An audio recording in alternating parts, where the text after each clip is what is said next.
Olá, bom dia. Meu nome é David e você está no canal Sala Sola Escritura. Aqui você irá aprender somente as Escrituras, somente a Escritura Sagrada.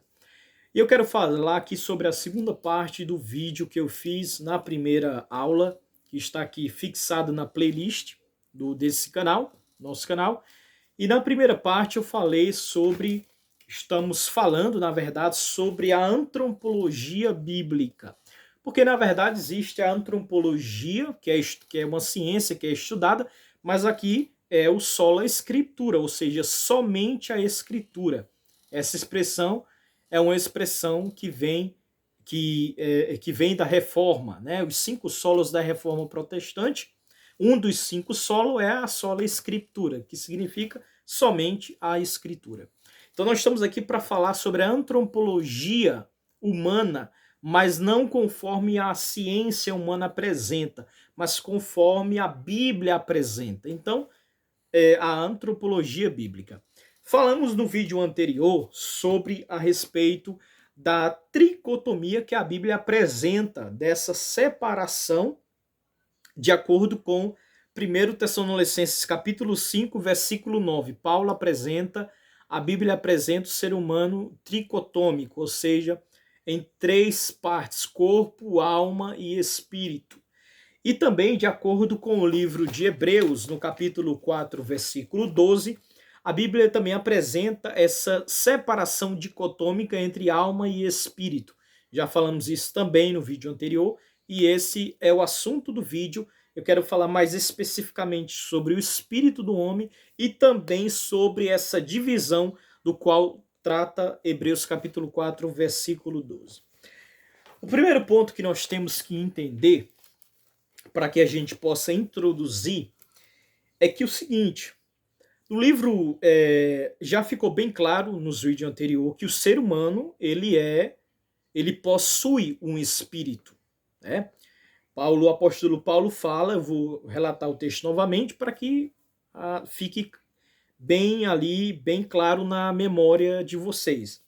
Então, em 1 Tessalonicenses capítulo 5, versículo 23, Paulo diz que o mesmo Deus de paz Paulo estava ali escrevendo a carta para a igreja que estava ali em Tessalônica, e ele disse: o mesmo Deus da paz, irmãos, vos santifica em tudo. Esse em tudo é coletivo, no tudo, corpo, alma e espírito. Então Paulo apresenta essa tricotomia, essa separação do ser humano. E ele fala em tudo para que vocês sejam conservados íntegros, tudo, até a vinda do Senhor Jesus, né? E Hebreus capítulo 4, versículo 12 fala, né, que a palavra de Deus é viva e eficaz e mais penetrante do que qualquer espada de 2 gumes e penetra até a divisão da alma e do espírito, juntas e medulas, e julga as intenções do coração. Então apresenta essa separação, né, de alma e espírito. E já falamos, como eu já falei no vídeo anterior, o que é a alma, o que é corpo. Se você não entendeu bem, você pode reassistir novamente a aula anterior para que você entenda.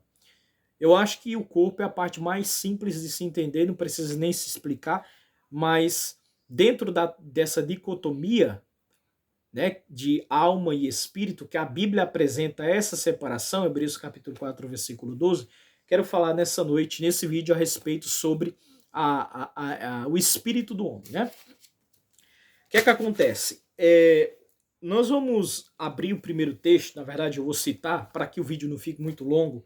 De acordo com Zacarias, capítulo 12, versículo 1, a Bíblia vai dizer que esse espírito que a Bíblia já nos apresentou, que faz parte da natureza tricotômica do ser humano, da antropologia humana, esse espírito que existe dentro do homem, a Bíblia diz que não é um espírito casual, um espírito casual. A Bíblia diz que Deus, Zacarias capítulo 12, versículo 1, Deus formou o espírito do homem dentro dele. Então perceba que não é simplesmente algo meramente um texto ali, não. A Bíblia diz, Zacarias capítulo 12, versículo 1, que Deus formou o espírito do homem dentro dele. Isso está lá em Zacarias. E quando nós vamos, por exemplo, para a carta de Paulo a 1 Coríntios, capítulo 15, versículo 44, há algo bem interessante. A Bíblia diz que semeia-se corpo natural, ressuscita corpo espiritual. Na ressurreição dos justos, todos iremos ressuscitar com um corpo espiritual. E esse corpo espiritual, ele está desvinculado à matéria. E como é que a gente pode deixar isso mais claro na Bíblia? Por exemplo, quando você lê, por exemplo, o Evangelho de Lucas, capítulo 23, versículo 46, que vai falar sobre o relato da morte de Jesus, né? Jesus, ao ele estar ali morto na cruz, um pouco antes dele inspirar, ele diz em Lucas, capítulo 23, 46, Pai, nas tuas mãos entrego o meu espírito, na tua mão entrego o meu espírito. E um capítulo depois, capítulo 24, versículo 39, quando aparece aquele contexto ali da história bíblica, da ressurreição do nosso Senhor Jesus Cristo, muitos discípulos duvidaram. Eu quero ler esse texto aqui,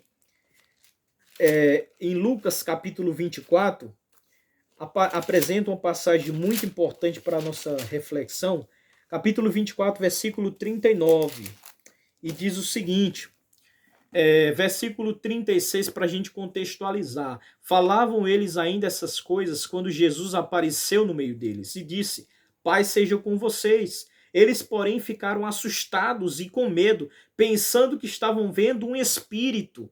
Mas lhe disse, Jesus falou, por que vocês estão assustados?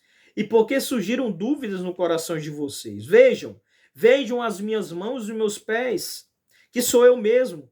Toquem em mim e vejam que é verdade, porque um espírito não tem carne nem ossos como vocês veem que eu tenho.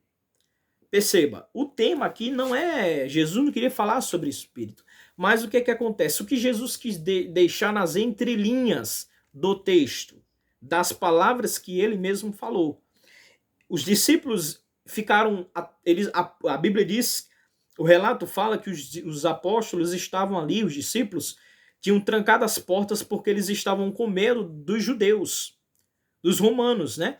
Porque eles achariam que eles iriam perseguir eles porque achavam que pudessem achar que eles teriam roubado o corpo de Cristo. E eles fecharam ali e ficaram com medo. Jesus apareceu, entre eles e disse, paz sejam convosco. E eles tiveram medo dessa manifestação de Jesus. E a Bíblia vai dizer que eles ficaram com medo, com dúvida no coração, e Jesus disse o seguinte, olha, toque aqui nas minhas mãos, toque nos meus pés, sou eu mesmo. Um espírito não tem carne nem ossos, como vocês vejam que eu tenho.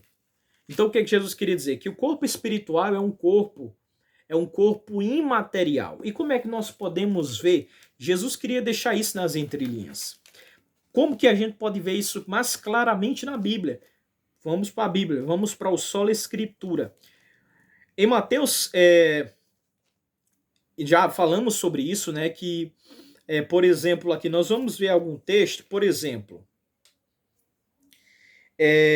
a Bíblia diz que Deus é espírito e importa que os seus adoradores o adorem em espírito e em verdade. Ou seja, Deus é espírito. Importa que os seus adoradores o adorem em espírito e em verdade. A Bíblia diz também, por exemplo, que os anjos são espíritos ministradores. Os anjos são espíritos. As pessoas acham que um espírito é algo que é informe, que não tem forma. Mas um espírito é um corpo espiritual. Nós já falamos aqui. Por exemplo... Paulo, em 1 Coríntios 15, versículo 44, fala do corpo espiritual. Semeia-se corpo natural, ressuscita corpo espiritual. Então perceba, Deus é espírito, importa que os seus adoradores o adorem em espírito e em verdade. Deus não tem forma? Deus tem forma, mas ele é espírito. Os anjos são espíritos ministradores. Os demônios são espíritos imundos. Jesus expulsava espíritos imundos, né? Jesus é chamado na Bíblia de espírito vivificante. O Espírito Santo é uma pessoa, mas ele é uma pessoa. Então, perceba que essa expressão espírito é um corpo espiritual. Agora perceba que o espírito do homem, de acordo com o texto de Hebreus capítulo 4, versículo 12, existe uma separação entre a alma e o espírito do homem. Por que existe essa separação? Eu pergunto a você, você consegue ver o mundo espiritual? Qual é a resposta? Não. Por quê? Porque o seu espírito não está ligado ao mundo espiritual. Os anjos, Deus, o Espírito Santo, os demônios, Jesus, eu já falei, todos eles são seres, eles não têm corpo. Jesus falou na ressurreição, olha, vejam aqui, eu não sou um espírito. Um espírito não tem carne nem sangue como eu tenho. Eu ressuscitei. Jesus, e olha que a palavra de Deus, irmãos, ela se completa. Você que está estudando aqui comigo, você vai perceber que a Bíblia não se contradiz. Se você ler a carta de João, esse texto aqui, eu confesso a vocês aqui que eu nem programei esse texto, mas eu quero ler aqui para ficar claro que a Bíblia ela não se contradiz. Quando você vai para a carta de João, quando ele escreve aqui em 1 João, vou procurar esse texto aqui para ler para vocês, eu vou pausar o vídeo aqui. Pronto. Eu vou ler aqui esse texto para vocês na carta de João, uma carta universal. No capítulo 4 de 1 João, versículo 1, diz o seguinte, perceba, amados, não descreta qualquer espírito, mas provem os espíritos, para ver se os procedem de Deus, porque muitos falsos profetas têm saído ao mundo afora. E como que você vai provar um profeta? Uma mensagem, uma palavra? Nisto vocês reconhecerão o Espírito de Deus.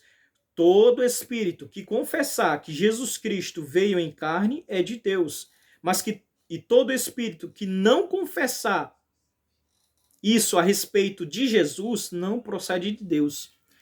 Jesus ressuscitou, ele ressuscitou em carne, claro, num corpo glorioso. É um outro aspecto que a gente pode abordar, mas não faz parte da temática. Ele ressuscitou. O que é a ressurreição? É a ressurreição do corpo. Jesus ressuscitou num corpo glorioso. O Verbo se fez carne e ressuscitou. Mas antes Jesus, quando ele se fez carne, de acordo com o Evangelho de João, capítulo 1, versículo 14, ele se fez carne. Se ele se fez, ele não era. A Bíblia diz que Jesus é espírito vivificante. Em Isaías capítulo 9, versículo 6, ou 6, versículo 9, se não falha a memória, diz que ele é chamado de Deus forte, Pai da eternidade, Príncipe da paz. Jesus é Deus e ele é chamado, no Novo Testamento, de Espírito vivificante. Então perceba, o que é que eu quero dizer com isso? Que o espírito do homem é um corpo espiritual. Mas esse corpo espiritual, ele não tem conexão enquanto o corpo físico permanece vivo. Porque a Bíblia diz, Hebreus capítulo 4, versículo 12, já lemos o texto, que existe uma divisão da alma e do espírito. Falamos sobre a alma já, falamos sobre o corpo. A alma, ela está ligada à percepção que forma as percepções do mundo físico e forma a personalidade do ser humano.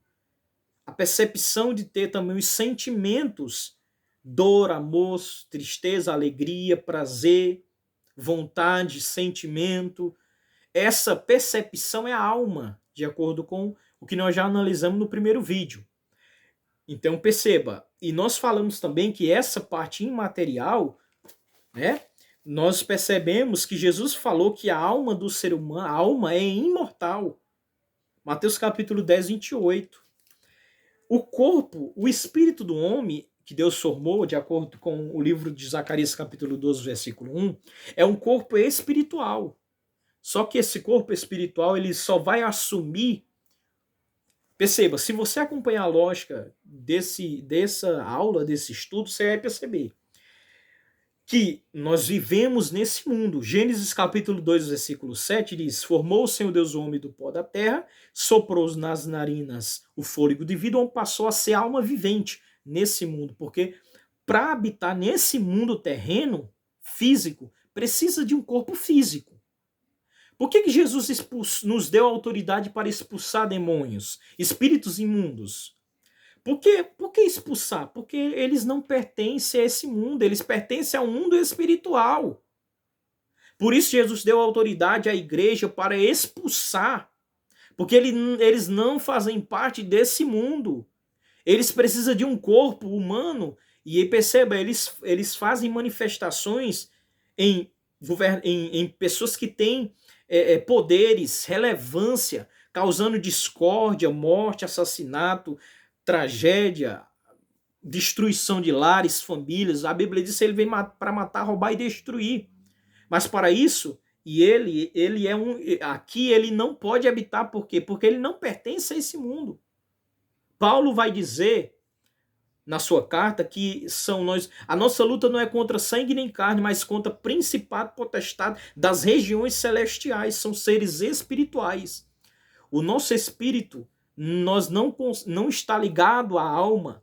Por quê? Esse corpo espiritual não está ligado porque nós estamos no mundo físico. A partir do momento, agora você vai entender, quando acontece a morte do corpo, a alma que Jesus falou em Mateus capítulo 10, versículo 28, Jesus falou: não tem mais os que matam o corpo, mas não podem matar a alma. Essa alma, ela agora passa a ter esse corpo espiritual. E a prova disso que eu quero deixar na Bíblia para você é que a Bíblia diz que, por exemplo, que Moisés morreu. Moisés morreu. Mas se você ver, por exemplo, em Lucas capítulo 9, versículo 28 ao 36, quando Jesus orou ali a transfiguração, a Bíblia diz que apareceu Moisés e Elias. Moisés tinha morrido. Por que Moisés apareceu? Moisés foi ao céu. Moisés não entrou na Canaã terrena, mas ele entrou na Canaã celestial. Perceba também que no livro de Apocalipse, quando nós abrimos no livro de Apocalipse, no capítulo 6, louvado seja o nome do Senhor Jesus, quando você abre a Bíblia no livro de Apocalipse, no capítulo 6, eu quero abrir esse texto aqui para que a gente possa entender esse assunto. Apocalipse, capítulo 6, e você vai entender o seguinte. Versículo 9 diz o seguinte: quando o cordeiro quebrou o quinto selo, vi debaixo do altar as almas daqueles que tinham sido mortos por causa da palavra de Deus e por causa dos testemunhos que deram. E eles clamavam com grande voz, dizendo: até quando, ó soberano Senhor, santo e verdadeiro, não julgarás, nem vingarás o nosso sangue dos que habitam sobre a terra? Então a cada um deles foi dado vestes brancas, e lhe foi pedido que repousasse ainda por pouco tempo, até que se também completasse o número dos seus conservos e seus irmãos que iam ser mortos como eles tinham sido. Perceba, a palavra alma aqui do grego no Apocalipse é a palavra psirre que nós já falamos. Mas essa alma, ela estava ligada a um corpo espiritual. E por isso que essas almas estavam no céu. Essas almas eram almas dos santos que foram mortos por causa da palavra de Deus. E a Bíblia diz que eles estavam debaixo do altar. Eles estavam clamando a Deus por vingança. Senhor, até quando não vingarás o nosso sangue dos que habitam sobre a terra? Até quando o Senhor não nos fará justiça, Senhor? Vinga, nós preguemos. E a Bíblia diz que Deus se levantou e deu vestes brancas, colocou vestes brancas sobre ele e disse: calma, calma, repousai, espere mais um pouco, até que se complete o número dos seus conservos que estão lá na terra, que irão ser mortos como vocês foram também. Deixe que se complete o número dos seus conservos, e aí eu vou me levantar e vou. E aí é o momento escatológico que a Bíblia fala da. Esse pessoal que está chegando aqui, só para abrir um parênteses aqui, é o pessoal da grande tribulação, que os mártires, tanto do período tribulacional quanto do período da história da igreja, das perseguições que houveram dos santos. Esse pessoal é o pessoal, é essas pessoas que vão passar, né, que por essa grande tribulação, e também o pessoal também que passou durante a história por perseguição e foram mortos por causa da palavra de Deus. 3 séculos de perseguição. A história vai relatar, e eles morreram. A história dos mártires dos primeiros séculos está aí abertamente para quem quiser pesquisar e entender, estudar e conhecer. Eles morreram, foram testemunhos lindos e brilhantes para a nossa fé cristã. E esses que estavam aqui são esses, representando aqui essa visão profética que João teve. E a mensagem é: esperem mais um pouco, deixe que se completem também o número dos seus conservos, que vão ser mortos como vocês o foram. E aí eu vou vingar, eu vou me levantar e vou fazer justiça sobre a terra. A Bíblia diz que a Deus pertence a ira e a vingança. Vai chegar um momento que Deus vai se levantar e vai acontecer o juízo, a ira do Cordeiro sobre a terra. Então, essa seria o tema que eu quis apresentar nessa noite. Para não delongar muito, se você ficou com alguma dúvida, deixa nos comentários, tá certo? Qualquer dúvida, comentário, deixa nos comentários, tá certo? E até o próximo vídeo, tá certo? Vou fazer um próximo vídeo aí falando sobre alguns outros temas. Espero que você tenha gostado. O assunto é muito amplo, é muito complexo, não é só isso. A gente poderia falar muitos outros aspectos, né? Por exemplo, a questão da polissemia também, né? A palavra espírito, a palavra amor. Vamos fazer um outro vídeo sobre isso, sobre a questão gramatical da parte gramatical da análise textual, né? Porque, por exemplo, a palavra alma, a palavra espírito, são palavras polissêmicas que possuem um campo semântico dependendo do contexto, né, ocasião ou oração que vai se encontrar. Então, existe essa questão também que deve ser entendido, né? Então, é uma outra parte que a gente pode abordar. Por isso que eu estou te falando, o assunto é muito amplo. Então, eu vou fazer depois um próximo vídeo falando sobre, respondendo a algumas questões que algumas pessoas que não acreditam na imortalidade da alma apresentam algumas divergências textuais, e a gente vai responder essas perguntas e também analisar a parte gramatical, crítica textual desse assunto, tá certo? Espero que você tenha gostado. Fique com a graça e a paz do Senhor Jesus.